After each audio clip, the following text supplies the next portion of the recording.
அகிலம் ஊடக நண்பர்களுக்கு வணக்கம். நீங்கள் இணைந்திருப்பது அகிலத்தின் தலைப்புச் செய்திகளுடன். 2019 உயிர்த்த ஞாயிறு குண்டுவெடிப்புக்கு பின்னணியில் உள்ள பிரதான சூத்திரதாரியை இலங்கையால் எதிர்கொள்ள முடியாது என முன்னாள் ஜனாதிபதி மைத்ரிபால சிறிசேன தெரிவித்துள்ளார். இலங்கை மன்றத்தில் இடம்பெற்ற நிகழ்வொன்றில் கலந்து கொண்டு கருத்து தெரிவிக்கையிலேயே அவர் இவ்வாறு குறிப்பிட்டுள்ளார். அந்த நபர் அனைத்து அரசாங்கங்களுக்கும் இராணுவம் மற்றும் புலனாய்வு அமைப்புகளுக்கும் நன்கு தெரிந்தவர் என்றும், ஆனால் அவரை எதிர்கொள்வதற்கு சாத்தியமற்றது என மைத்திரி கூறியுள்ளார். இது குறித்தும் தொடர்ந்தும் அவர் கூறுகையில், இதெல்லாம் எப்படி நடந்தது என்பது பற்றி நான் சிஐடியிடம் எல்லாவற்றையும் கூறிவிட்டேன், ஆனால் அதில் எதையும் பொதுமக்களுக்கு வெளிப்படுத்த முடியாது எனவும் குறிப்பிட்டுள்ளார். அரசாங்க நிறுவனங்களில் இணைய கட்டமைப்பில் ஊடுருவல் மேற்கொள்ளப்படாமல் தடுப்பதற்கு புதிய ஏற்பாடு ஒன்றை மேற்கொள்ள அரசாங்கம் நடவடிக்கை எடுத்துள்ளது. குறிப்பாக முக்கியமான தேசிய தகவல்களுடன் தொடர்புடைய உட்கட்டமைப்பு வசதிகளை பேணி வரும் அரசாங்க நிறுவனங்களை தேசிய சைபர் பாதுகாப்பு மத்திய செயல்பாட்டு நிலையத்துடன் ஒருங்கிணைக்க இதன் மூலம் நடவடிக்கை மேற்கொள்ளப்பட்டுள்ளது. இலங்கை கணனி அவசர சேவைகள் நிறுவனம் மற்றும் டிஜிட்டல் பொருளாதார அபிவிருத்தி அமைச்சு இணைந்து இதற்கான நடவடிக்கைகளை மேற்கொண்டுள்ளன. பாதுகாப்பு பிரதி அமைச்சர் அருண ஜெயசேகரவுக்கு எதிராக நாடாளுமன்றத்தில் எதிர்க்கட்சியினரால் சமர்ப்பிக்கப்பட்ட நம்பிக்கையில்லா பிரேரணை குறித்து எதிர்க்கட்சி தலைவர் சஜித் பிரேமதாச தலைமையில் அவசர கலந்துரையாடல் ஒன்று நடைபெற்றுள்ளது. குறித்த கலந்துரையாடலில் எதிர்க்கட்சியை பிரதிநிதித்துவப்படுத்தும் கட்சிகளின் தலைவர்கள் மற்றும் பிரதிநிதிகள் பங்கேற்றிருந்தனர். இக்கூட்டத்திற்கு எதிர்க்கட்சியின் பிரதான அமைப்பாளர் கஜந்த கருணாதிலக தலைமை தாங்கியுள்ளார்.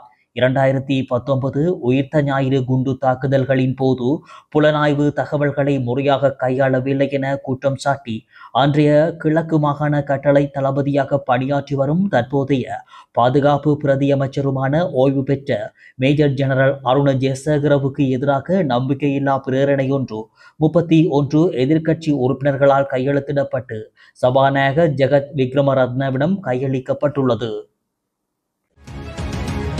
இலங்கையில் பலவீனமான தொலைத்தொடர்பு இணைப்புகள் உள்ள பகுதிகளை உள்ளடக்கும் வகையில் 100 தகவல் தொடர்பு கோபுரங்களை அமைக்க அரசாங்கம் முடிவு செய்துள்ளதாக டிஜிட்டல் பொருளாதார பிரதி அமைச்சர் எரங்க வீரரத்ன தெரிவித்தார்.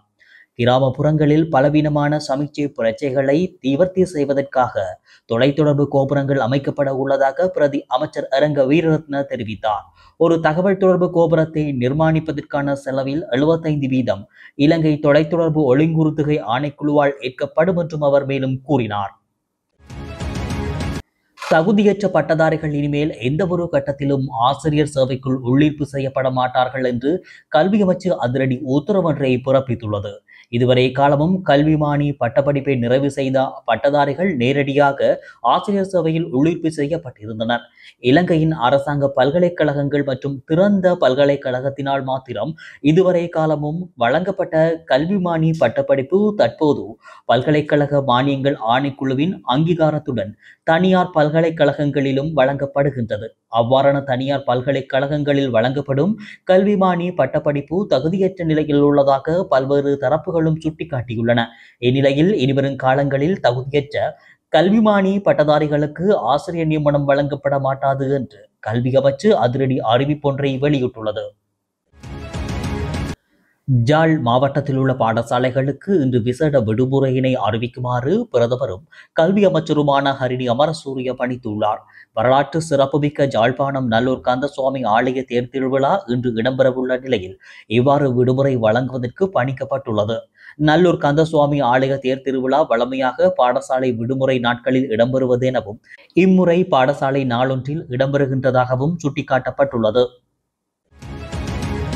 சஜித் பிரேமதாசவின் கட்சியிலிருந்து உட்கட்சி பூசல் வெடித்து சிதறியதால் சமிந்த விஜயசேரி புதிய கட்சி தொடங்கப் போவதாக தெரிவித்துள்ளார். குறித்த விடயத்தை ஊடகங்களுக்கு கருத்து தெரிவிக்கும் போதே அவர் குறிப்பிட்டுள்ளார். இது தொடர்பில் மேலும் கருத்து தெரிவித்த அவர், ஐக்கிய மக்கள் சக்தியில் உள்ளக மறுசீரமைப்பு செய்யப்படவில்லை என்றால் தான் தனி கட்சி அமைத்து வெளியேறப் போவதாக அறிவித்தார். நாடாளுமன்றத்தில் காரசாரமாக பேசி சண்டை பிடித்து வெளியில் வந்து தோளில் கைபோட்டு கதைக்கும் அரசியல் டீல் செய்வதற்கு நான் விடமாட்டேன். அதற்கு எதிராக செயல்படுவேன். ஐக்கிய மக்கள் சக்தியை மறுசீரமைக்க வேண்டும். அதில் சிலரை கட்சியிலிருந்து நீக்க வேண்டும். அவர்கள் யார் என்று கூறுவதில் நான் அஞ்சப் போவதில்லை. சில நாட்களில் அது தொடர்பில் நாங்கள் ஊடகங்களில் பகிரங்க அறிவித்தல் விடுப்போம் என அவர் தெரிவித்துள்ளார். அயடின் கலந்த லக் உப்பின் விலையை லங்கா உப்பு நிறுவனம் குறைத்துள்ளது.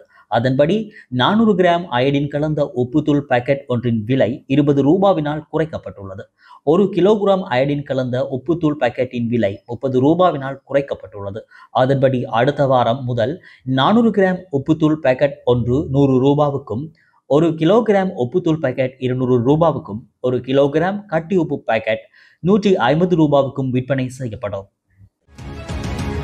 மண்டைதீவு, அல்லைப்பிட்டி, மண்கும்பான் ஆகிய பகுதிகளில் காணாமல் ஆக்கப்பட்ட இளைஞர்கள், யுவதிகள் குறித்து சாட்சியங்கள் இருப்பதாக வேலணை பிரதேச சபை உறுப்பினர் பிரகலாதன் தெரிவித்துள்ளார். வேலணை பிரதேச சபையின் 2வது மாதாந்த கூட்டம் தவிசாளர் சிவலிங்கம் அசோக்குமார் தலைமையில் சபையின் சபா மண்டபத்தில் நடைபெற்ற போதே அவர் இவ்வாறு தெரிவித்துள்ளார்.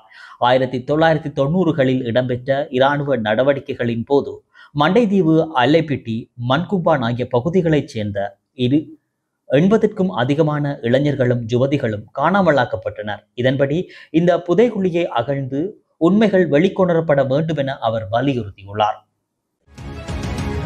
முன்னாள் அமைச்சர் லக்ஷ்மன் ஜாபே அபவர்த்தனவுக்கு எதிரான ஊழல் மோசடி வழக்கு எதிர்வரும் செப்டம்பரில் விசாரணைக்கு எடுத்துக் கொள்ளப்பட உள்ளது.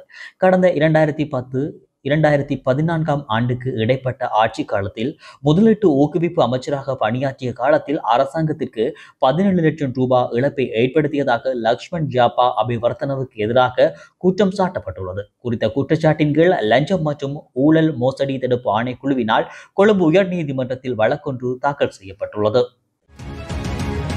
நாட்டின் தேசிய பாதுகாப்புக்கு அச்சுறுத்தல் விளைவிக்கும் செயல்பாட்டை ஒரு அரசு சாரா நிறுவனம் மேற்கொண்டால் அதை இடைநிறுத்தம் செய்ய சட்டத்தில் எந்த ஏற்பாடுகளும் இல்லை என அரசு சாரா தொண்டு நிறுவனங்களுக்கான தேசிய செயலகம் தெரிவித்துள்ளது.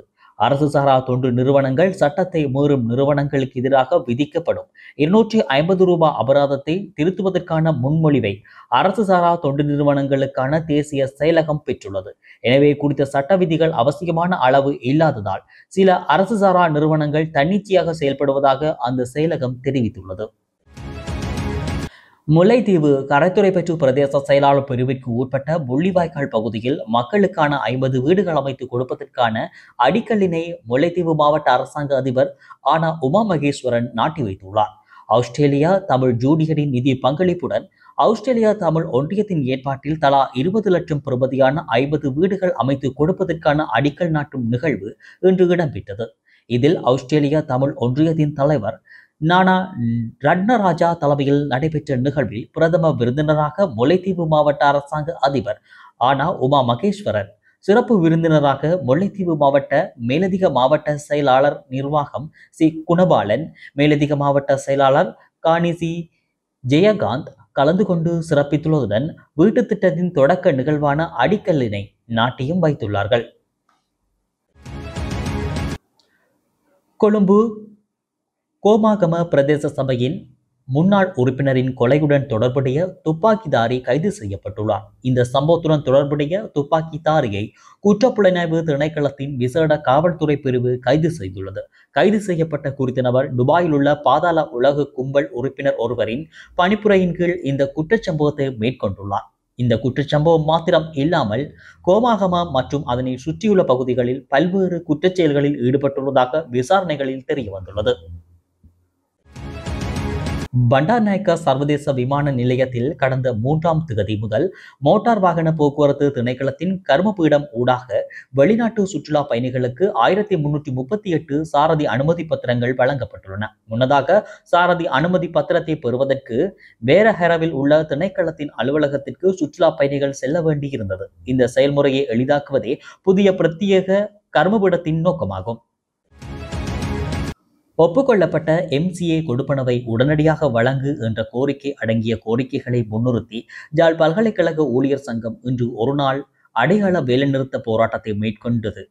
நாடு முழுவதும் உள்ள அரச பல்கலைக்கழகங்கள் இன்று இந்த அடையாள வேலைநிறுத்த போராட்டத்தை நடத்தியிருந்தது. இதன்போது நீக்கிவிடப்பட்ட 20% உடனடியாக வழங்கு, அதிகரிக்கப்பட்ட இடர்கடனை உடனடியாக வழங்கு, மக்களாட்சி அரசாங்கம் பேச்சுவார்த்தையை தவிர்த்து வருகிறது, அதிகரிக்கப்பட்ட வரவு செலவு முன்மொழிவுகளுக்கு பல்கலைக்கழகங்கள் தகுதி இல்லையோ போன்ற வாசகங்களை முன்வைத்து போராட்டத்தை முன்னெடுத்தமை குறிப்பிடத்தக்கது. இத்துடன் அகிலத்தின் தலைப்புச் செய்திகள் நிறைவடைகின்றன. இதுபோன்ற செய்திகளை உடனுக்குடன் பெற்றுக்கொள்ள தொடர்ந்தும் அகிலத்துடன் இணைந்திருங்கள். வணக்கம். அகிலம், மாற்றத்திற்கான மக்கள் குரல். இந்த வீடியோ பிடிச்சிருந்தா லைக் பண்ணுங்க, கமெண்ட் பண்ணுங்க, ஷேர் பண்ணுங்க. மறக்காம கீழே இருக்க பெல் ஐகானை கிளிக் பண்ணுங்க.